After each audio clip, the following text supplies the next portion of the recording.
So, ayan po. Sino pong nagagalak na nandito po tayong lahat?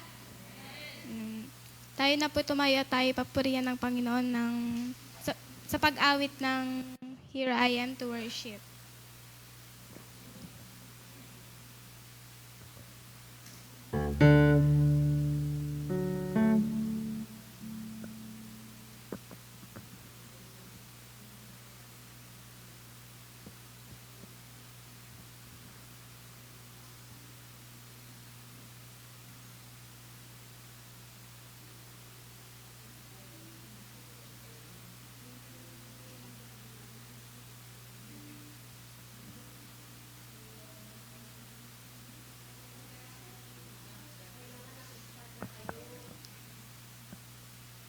Light of the world, you step down to darkness. Open my eyes, let me see beauty that made this heart is adore you. Hope of a life spent with you. Here I am to worship. Here I am to bow down. Here I am to say that you're my God.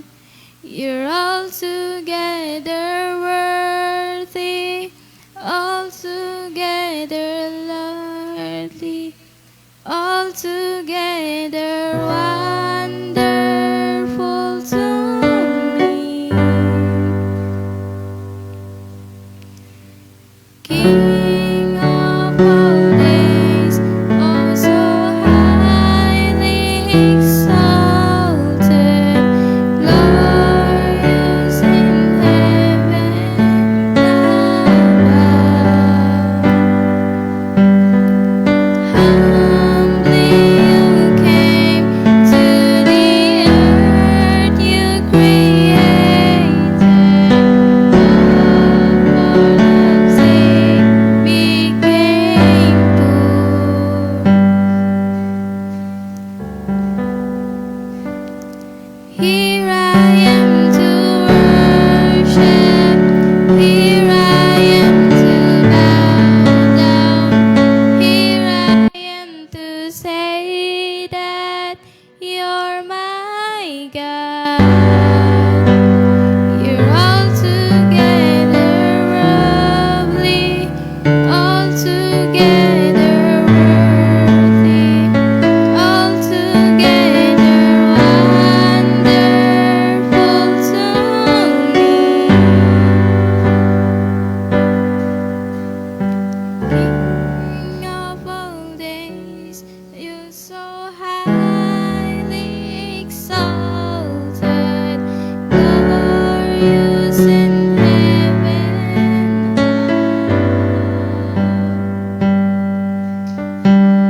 Humbly you came to the earth you created. Oh, for love's sake became poor.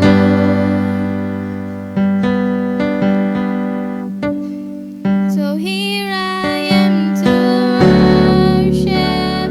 Here I am to bow down. Here I am to say that you're my God.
kasalanan na hindi kaaya-aya sa inyong harapan.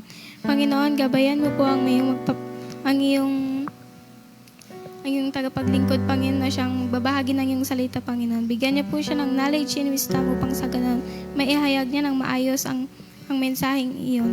Panginoon, kayo na po ang siyang gumabay at magbigay ng aming pangangailangan sa araw-araw, Panginoon. Panginoon, tumulong at magsuporta sa aming araw-araw na pamumuhay, Panginoon. Panginoon, we give back the highest honor and praises in the mighty name of Jesus. Amen.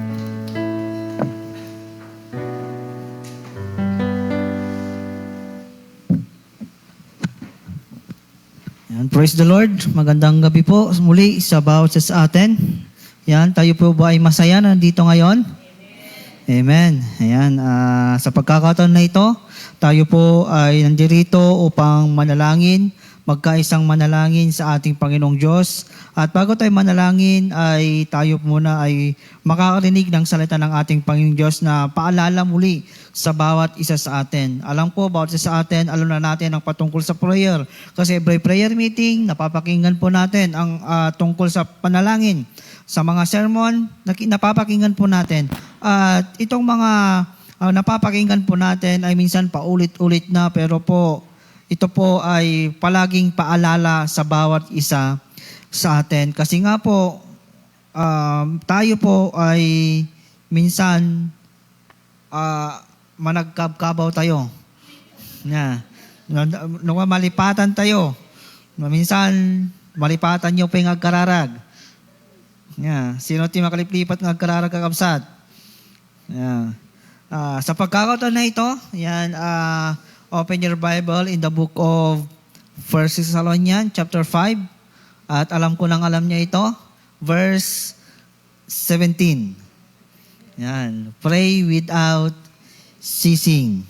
Alam naman natin, ito po ay sulat po ni Apostle Paul na paalala niya po sa mga taga Thessalonica at sa mga mananampalataya. At dito po makita po natin na ito po yung sinabi niya na paghahanda sa muling pagbabalik, yung rapture po, na paalala po ni Apostle Paul. At sabi niya sa mga mananampalataya na dapat mga kapatid, pinapakiusap namin na igalang ninyong yung mga nagpapakahirap at nagmamahala at nagtuturo sa inyo alang-alang sa Panginoon. At dito sinasabi niya na yung gumawa ng mabuti at mamuhay ng ayon sa kalooban ng ating Panginoong Diyos. At verse 16, sabi niya, magalak kayo lagi. And verse 17, pray without ceasing, palagi kayong manalangin. At verse 18, at magpasalamat kayo sa Diyos sa lahat ng pagkakataon sapagkat ito ang kalooban ng Diyos para sa inyo, sa inyong pakipag-isa kay Kristo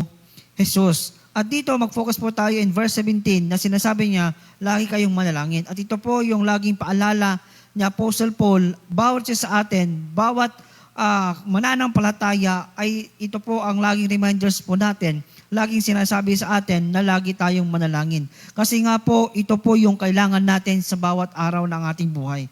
Bawat pagtulog natin, paggising natin, sa bawat ginagawa po natin, kailangan natin manalangin sa ating Panginoong Diyos. Kasi nga po ang panalangin, sabi nga natin, ito po yung communication po natin sa ating Diyos Ama. Sa panalangin, ito po yung sinasabi natin, nagtitiwala tayo sa ating Panginoon. Ito po yung sinasabi natin na pakipag-ugnayan natin sa ating Panginoong Diyos. Ito po yung communication, yung pakipag-usap natin sa ating Panginoong Diyos. At sabi niya ni Apostle Paul, lagi kayong manalangin. Kasi alam ni Apostle Paul na maraming mga temptasyon na darating sa bawat tao, maraming mga manghihina, maraming mga manghihina sa pananampalataya, atakin ng dyablo, at may mga problemang darating sa bawat tao. Kaya ini-encourage ni Apostle Paul na sa mga mananampalataya na lagi tayong manalangin sa ating Panginoong Diyos dahil ito po yung pagsangguni natin sa ating Panginoon. Ito po yung paghiling natin sa ating Panginoong Diyos. Ito po yung tayo po, yung inaayos po natin, yung gusto nating dumikit yung relasyon natin sa ating Panginoong Diyos. Halimbawa na lang sa mga may asawa, di ba? Pag lagi kayo nag-uusap, di ba? andon yung dumidikit ang inyong relasyon. Andon yung nagiging yung closeness ninyo. 'Di ba, sa mga nung naniligaw pa lang siya, yung sa balikan ninyo yung panahon na sa mga may asawa, girlfriend pa lang kayo, 'di ba? Gustong gusto niyo laging magkasama. Gusto niyo laging magkausap. 'Di ba? Kahit na sa mga best friend natin, sa mga lagi nating kausap, 'di ba? Gusto natin kinabukasan, pagising natin sa umaga, kaya tayo nga makadwaman isudan para makausap natin, makapagkwentuhan sa bawat isa. At pag laging ginagawa natin ito, lalong dumidikit yung relasyon natin sa bawat kinakausap natin, sa bawat nakakasalambuha po natin. Ganoon din sa ating Panginoon. Na sa bawat panalangin po natin, sa bawat pagdulog natin sa ating Panginoong Diyos, sa bawat paghiling natin sa ating Panginoon, ito po yung pagsabi natin na yung communication po natin ay nabibuild yung relasyon po natin sa Kanya. Na tayo po bilang Kanyang anak, tayo po ay nagtitiwala sa Kanyang kapangyarihan na siya lamang yung makatutulong sa bawat sa atin.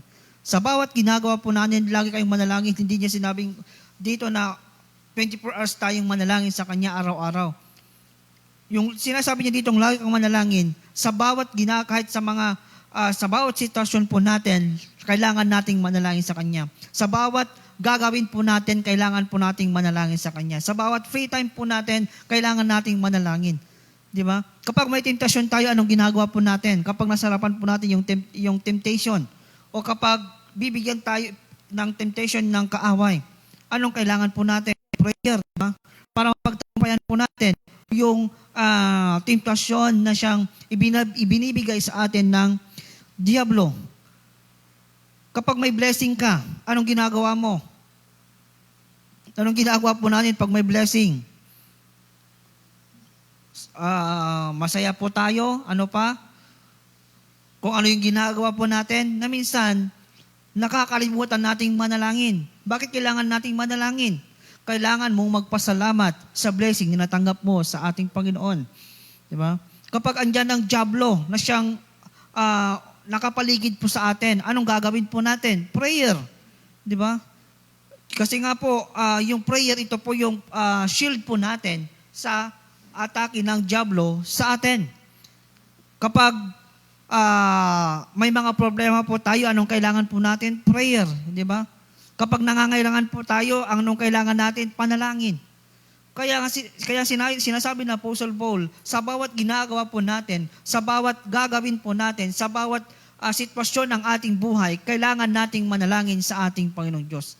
Na minsan, tayo pong mga mananampalataya ay ito yung nakakaligtaan po natin, nakakalimutan natin na kapag may blessing ka, hindi ka nanalangin sa Panginoon. Halos hindi tayo makapagpasalamat sa ating Panginoon Diyos.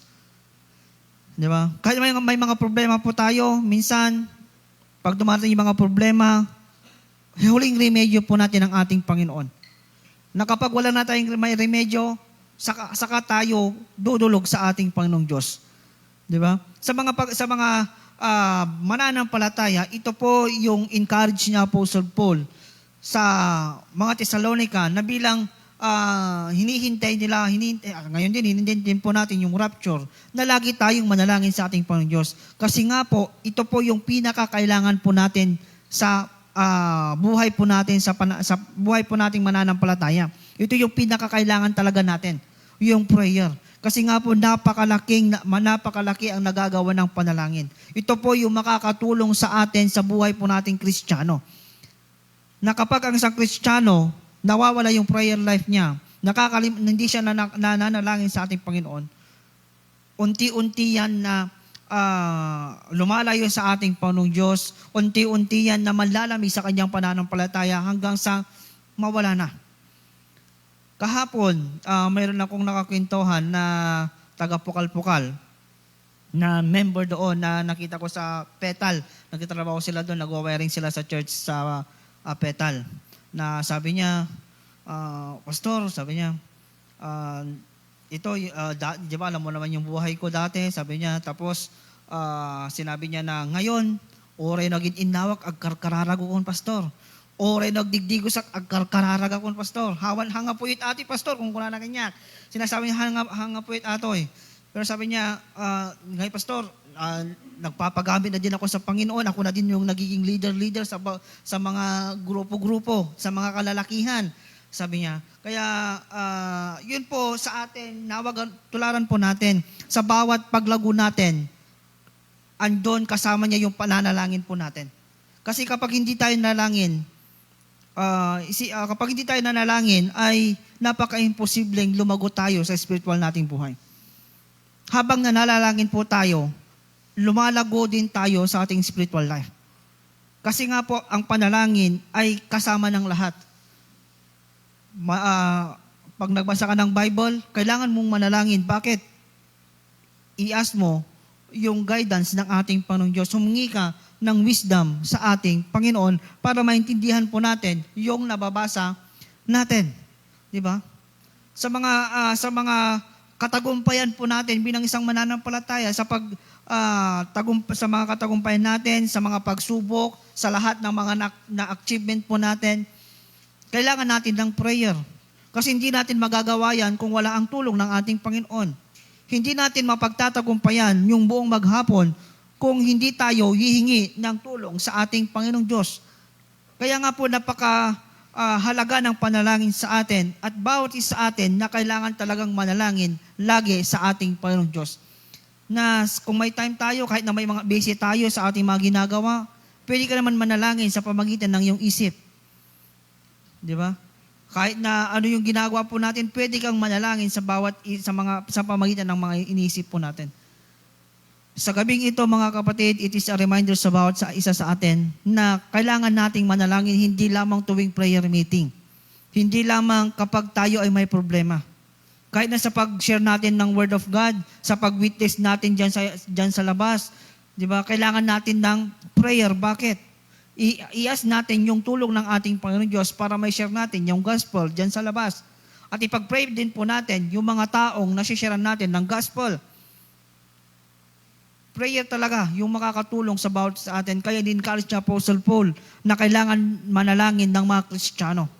Sa bawat oras po natin, sa bawat ginagawa po natin, sa bawat buhay po natin, sa buong araw po natin, huwag nating kalimutang manalangin. Ulitin ko po, sa mga mananampalataya, napaka-importante ng prayer. Di ba natalakay na ito ni Pastor in the book of yung book of Galatians, di ba? Yung mga last sermon niya, book of Galatians, about prayer. Yung yung mga weapon, di ba? Makita po natin, napakahalaga po sa bawat Kristiyano. Isa-isa po itong para magtagumpay po tayo. Isa po ito yung kailangan po natin. Sa gabing ito po yung paalala sa bawat isa sa atin. Nanawa po, wag nating kaligtaang manalangin at tayo po ay laging manalangin sa ating Panginoon Diyos. Alam na ninyo na sa prayer, pananalangin, sinasagot ng Diyos ang panalangin po natin. Lagi nating napapakinggan yan. Sa ating panalangin, laging nakikinig ang ating Panginoon. Sa ating panalangin, may kasagutan ng ating Panginoon Diyos. At sa gabing ito, i-remind po ng bawat isa sa atin, in the book of 1 Thessalonians chapter 5, verse 17, alam kong gasgas na ito sa inyo. Gasgas na ito sa atin. Ito lamang po ay reminder sa bawat isa na kailangan po nating manalangin. Sa lahat ng sitwasyon po natin, kailangan nating manalangin. May blessing ka o wala, manalangin ka sa Panginoon. May problema ka o wala, manalangin ka sa Panginoon. May temptasyon ka o wala, manalangin ka sa Panginoon. Napakahalaga po ng panalangin sa bawat mananampalataya. Ngayong gabi, dadako po tayo sa ating panalangin. Nawa po, ituon natin, mag-focus po tayo sa ating panalangin. Mag-focus po tayo sa Diyos na siyang paghingin natin ng tulong. Ngayong gabi, tayo po ay makipag-usap muli sa ating Panginoon. Ihanda po natin ang ating mga puso, ang ating mga espiritu sa ating panalangin. At buong puso tayong manalangin sa ating Panginoon para po sagutin ng ating Diyos ang ating mga panalangin. Sa gabing ito, dadako na po tayo sa ating panalangin. Pumunta na po tayo kung saan yung lugar natin gustong pagpanalanginan at tayo po'y mataimtim na manalangin sa ating Panginoong Diyos.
Yan, dadako po tayo sa ating corporate prayer. Sino po yung mga may prayer request?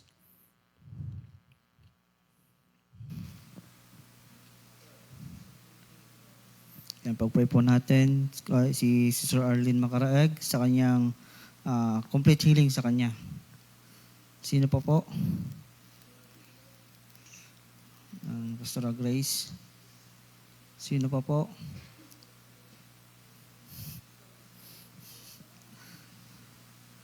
Wala na po ba? Yan, pag-pray po natin yung mga bata na mag-exam. Yan, yung mga teacher po natin, mga members, protection and guidance sa mga nagtatrabaho. Complete healing din kay Manny. Yan, pag-pray po natin yung magaganap na anniversary po natin sa Sunday na maging matagumpay at patuloy na pagkilos ng ating Panginoon. Meron pa po ba? Ayan, kung wala na, tayong lahat ay tumayo. At yung mga nabanggit ay sabay-sabay nating idulog sa ating Panginoon, sabay-sabay nating ipanalangin sa ating Panginoong Diyos sa gabing ito. Tayo po'y manalangin. Ama naming Diyos sa dakila, sa oras pong ito, muli kami, Panginoon, ay sama-samang dudulog sa iyong harapan, Panginoong Diyos, sa gabing ito. Itinatas po namin yung mga kapatiran po namin na nangangailangan ng kagalingan, Panginoon. Kay Sister Arlene, Panginoong Diyos, kay Brother Manny, kay Pastor Grace, Panginoong Diyos, na patuloy na yung kapangyarihan ng siyang maramdaman po nila, Panginoong Diyos, na maging kompleto ang kagalingan ang ibigay mo sa kanila, sa kanilang mga physical na katawan, Panginoon. Lord, ikaw pong patuloy na tumulong sa kanila, patuloy na magpalakas, irinyo mo po, Panginoong Diyos, yung mga kalakasan po nila at bigyan mo po sila, Panginoong Diyos, ng patuloy na kalusugan, Panginoon, at walang makakahadlang sa kanilang paglilingkod sa iyo, Panginoong Diyos. Lord, itinatas na po namin sila sa iyong harapan. Patuloy mo na pong hipuin ng iyong papagpalang kamay ang bawat physical po nila, Panginoong Diyos. Kung meron pang, Panginoon, na membro ng iglesyang ito na may karamdaman sa oras pong ito, o membro po ng aming pamilya na may karamdaman, sila din, Panginoong Diyos, ay hipuin mo at patuloy iparamdam ang kagalingan ng gagaling sa iyo, Panginoon. Salamat, Panginoong Diyos, sa patuloy na pagtulong mo sa mga kapatiran po namin, sa mga kamag-anak po namin na nangangailangan ng kagalingan. At itinatas din po namin, Panginoong Diyos, ang aming anniversary na magaganap sa Sunday, Panginoong Diyos. Plano po namin ito, Panginoon, pero yung kalooban, Panginoong Diyos, ang siyang masusunod. Alam po namin, Panginoon, na ikaw ang siyang patuloy na magbibigay ng katagumpayan. Alam po namin na magaganap ang anniversary po namin sa Sunday dahil sa iyong tulong, dahil sa iyong pagpapala, Panginoong Diyos. Salamat sa isang taon na naman na yung kabutihan sa aming iglesia, Panginoong Diyos. Salamat sa patuloy, Panginoong Diyos, na pagpapala mo sa church na ito at sa mga tao na pumupunta sa simbahang ito, Panginoong Diyos. Ikaw po ang patuloy na kumilos sa aming mga gawain, Panginoong Diyos, sa aming Thanksgiving, sa aming anniversary, Panginoong Diyos. Alam po namin, Panginoon, na patuloy na presensya mo ang siyang maranasan po namin. Patuloy na gamitin mo po ang mga lingkod, Panginoon, si Tatay sa harapan, at gawin mo pong daluyan ng pagpapala sa bawat nakakarinig sa kanila, Panginoong Diyos. Sa iyong mga salita na siyang may papahayag ng iyong lingkod, patuloy, Panginoon, na gamitin mo po ito upang magbigay kalakasan sa aming spiritual na buhay. At patuloy, Panginoong Diyos, na i-bless mo po ang iyong mga salita at ang iyong mga gagamitin, Panginoong Diyos, at iyong gagamitin na magpapahayag ng iyong mga salita. Salamat, Panginoon. Alam po namin, Panginoon Diyos, na sa Sunday, gaganapin po namin ang aming anniversary na matagumpay at na may punong-puno ng kagalakan dahil sa iyong kabutihan, Panginoon. Salamat, Panginoong Diyos. Salamat po at tinatasin po namin ang mga kabataan, Panginoon, na mag-exam. Patuloy, Panginoon, na iparanas mo po ang iyong kapangyarihan. Ibigay mo po sa kanila ang karunungan, katalinuhan, at tinamid mo po sa kanila ang kanilang mga napag-aralan, Panginoong Diyos. Alam po namin, Panginoon, na ang mga anak mo ay patuloy mong pagpapalain at tutulungan, Panginoon. Salamat, Panginoong Diyos, sa patuloy na pagkilos mo sa kanila. At tinatas din po namin, Panginoong Diyos, yung mga outreaches po namin.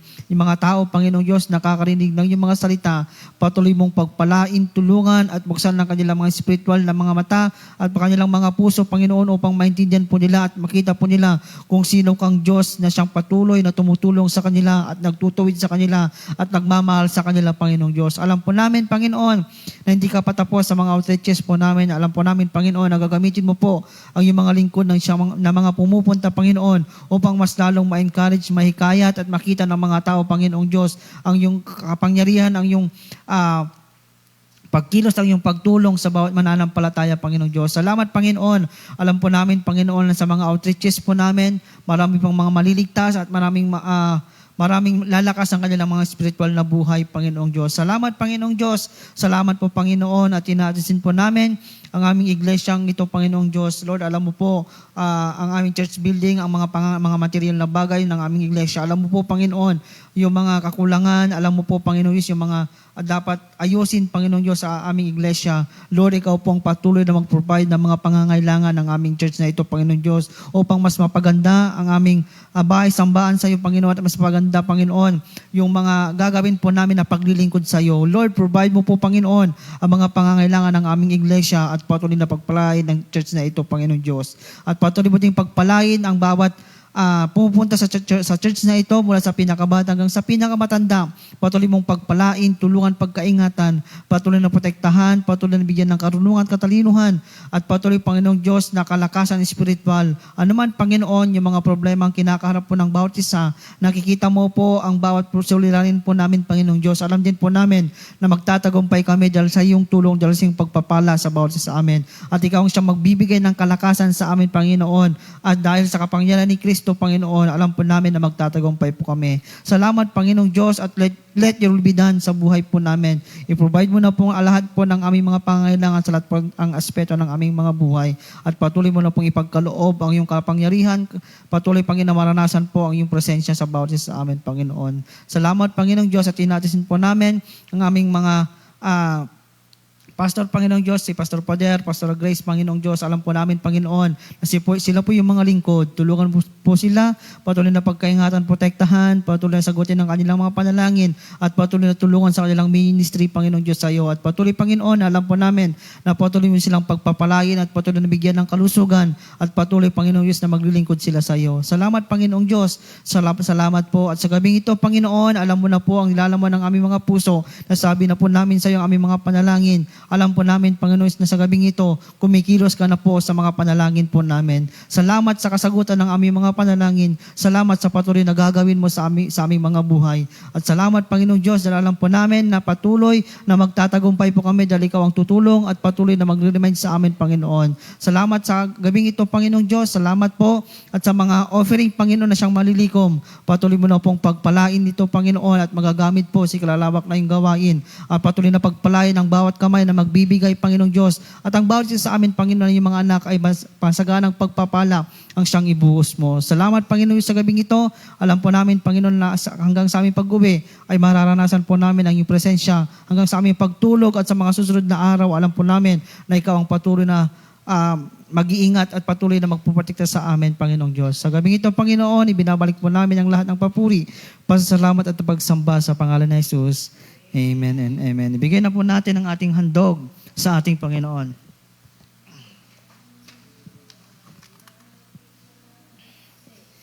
Tayo ay magbigay para sa Panginoon. Tayo ay magbigay para sa Panginoon.